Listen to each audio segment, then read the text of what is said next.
सबसे बड़ा एक सवाल रहता है, जनता के बीच में हम भी जाते हैं, क्योंकि आप लोग भी जाते हैं, हम लोग भी जनता से सीधा टच बात होता है।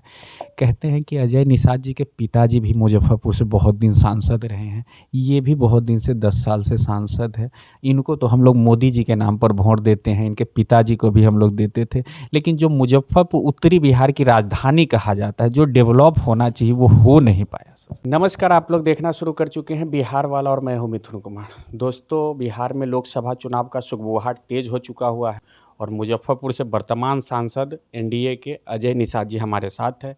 तो मुजफ्फरपुर की बात हम करेंगे इनसे, और क्या आने वाला समय में फिर इन्हीं को एनडीए से उम्मीदवार बनाया जाता है, कैसा रहेगा। नमस्कार सर। जी नमस्कार।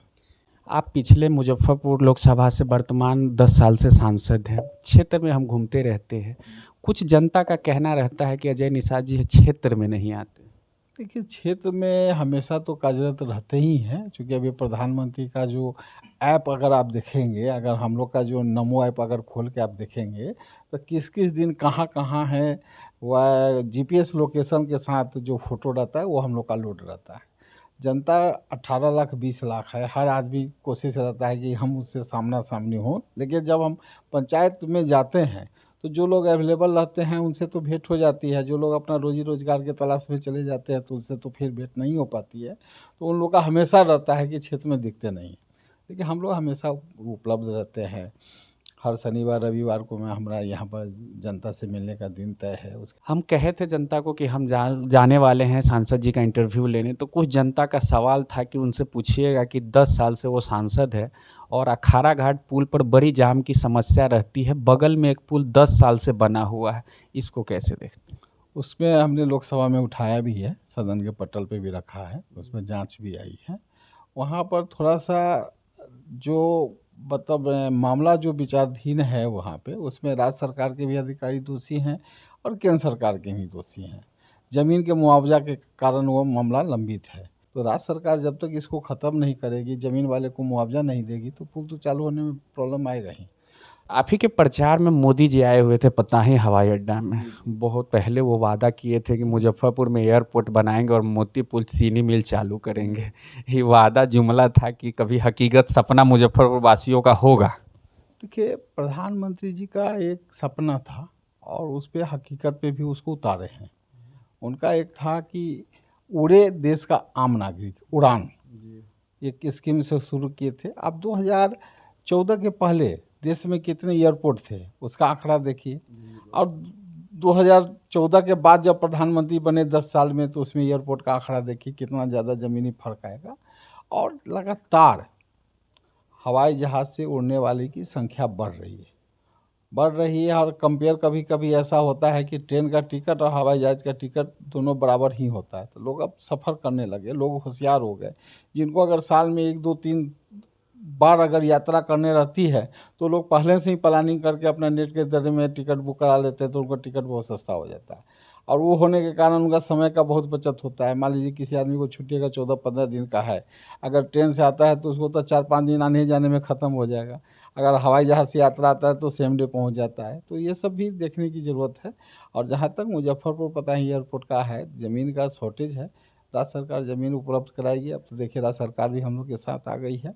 अगर माननीय मुख्यमंत्री की इच्छा होगी तो तुरंत पहल हो जाएगा। मान लीजिए अगर पताही में नहीं होता है, कहीं भी मुजफ्फरपुर में, इधर एरिया में आपका मीनापुर साइड हो गया, आपका इधर में मोतीपुर साइड में जैसे कि हावी भी बना है, तो उस साइड भी अगर एयरपोर्ट बन जाता है तो हमको नहीं लगता है कि मुजफ्फरपुर की जनता को कोई तकलीफ होगी।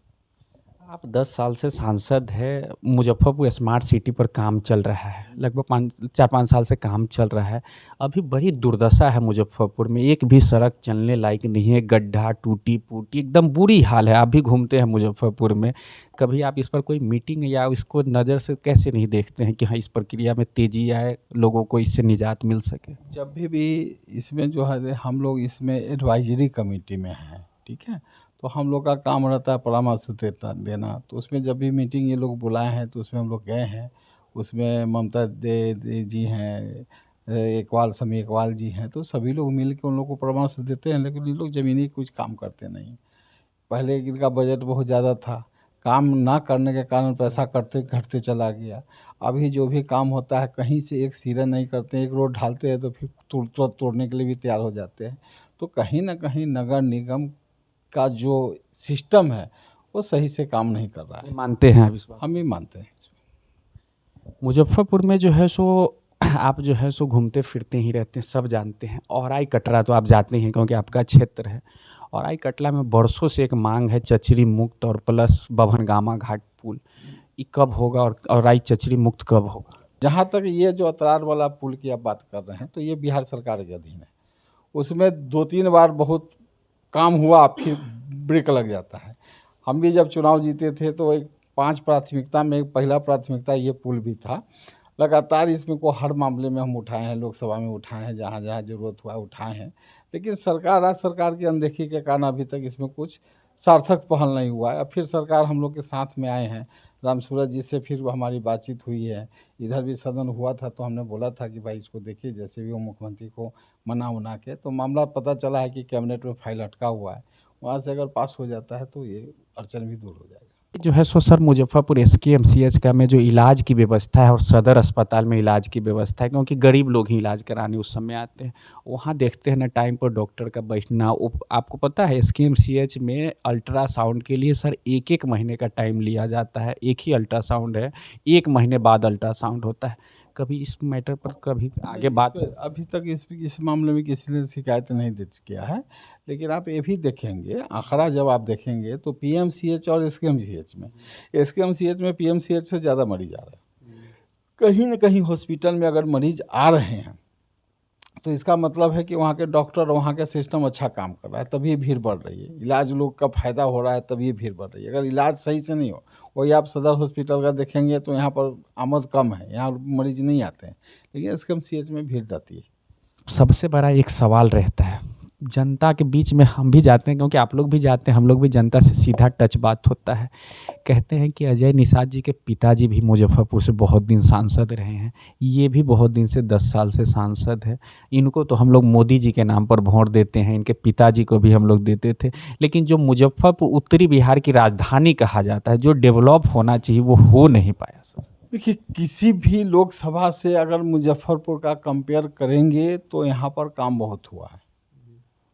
और हर आदमी का अपना अपना इच्छा शक्ति होता है कि आप अपने क्षेत्र से क्या काम किए। हमने भी बहुत ज़्यादा काम किया है यहाँ पर, और लोगों को सुविधा बढ़ाने के लिए, लोगों को इसके समस्या को दूर करने के लिए आप सदन का जब वेबसाइट आप खोलेंगे तो हर समय आप देखेंगे कि हमने मामला जो उचित मंच है वो ज़रूर उठाए हम। एक अखबार है जो अभी सर्वे कर रहा है हर जगह। उस अखबार में सर्वे में मुजफ्फरपुर लोकसभा से पहले नंबर पर 31%, 32% जनता आपको चाह रही है। दूसरे नंबर पर केदार गुप्ता जी है। तीसरे नंबर पर विवेक ठाकुर है और 32% जनता चाह रही है कि अन्य कोई उम्मीदवार मिले। तो इसको कैसे देखते हैं आप? देखिए, अब तो सर्वे का लोग अपना अपना अथी रहता है। अब तो ये है कि जनता में ऑप्शन भी दिया गया है कि नोटा भी है कि कोई पसंद नहीं है, तो उस पर भी लोग वोट गिराते हैं। चुनाव का जो जनादेश है वो जीत से होता है।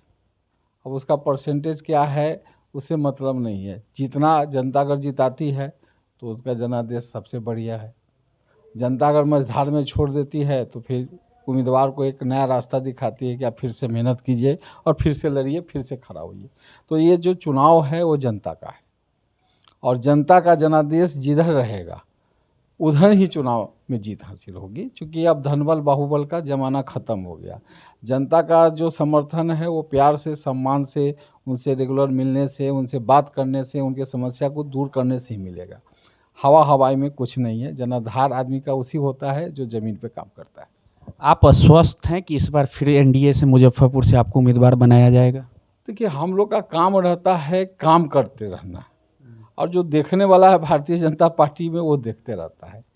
उम्मीदवार में 3 आदमी 4 आदमी का हमेशा नाम जाता है, और उसमें से जो शीर्ष नेतृत्व तय करते हैं वही उम्मीदवार होता है।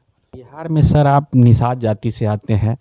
मुकेश सहनी भी बिहार में घूम घूम के लोगों को कह रहे हैं एनडीए को, अगर एनडीए से वो महागठबंधन की तरफ मुकेश सहनी का गठबंधन होता है तो कितना बड़ा चुनौती मुकेश सहनी दे सकते हैं एनडीए को? नहीं, हमको नहीं लगता है कि कोई चुनौती दे पाएंगे, क्योंकि पिछली बार में भी आपको याद होगा कि 3 सीट उनको मिला था एनडीए गठबंधन से। तो तीनों सीट में आप देखेंगे कि बहुत भयंकर मार्जिन से चुनाव हारे थे।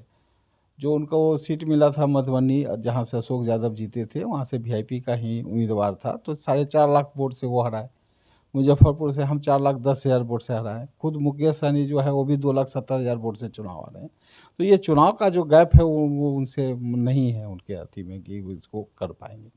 उनको मतलब एनडी गठबंधन को भी कोई फ़ायदा उनके होने से ना होने से कोई फ़र्क नहीं पड़ेगा। लास्ट सवाल सर, चर्चा है कि महागठबंधन के संभावित उम्मीदवार विजेंद्र चौधरी हो सकते हैं, कैसा टक्कर मानते हैं उनसे अगर होंगे तो?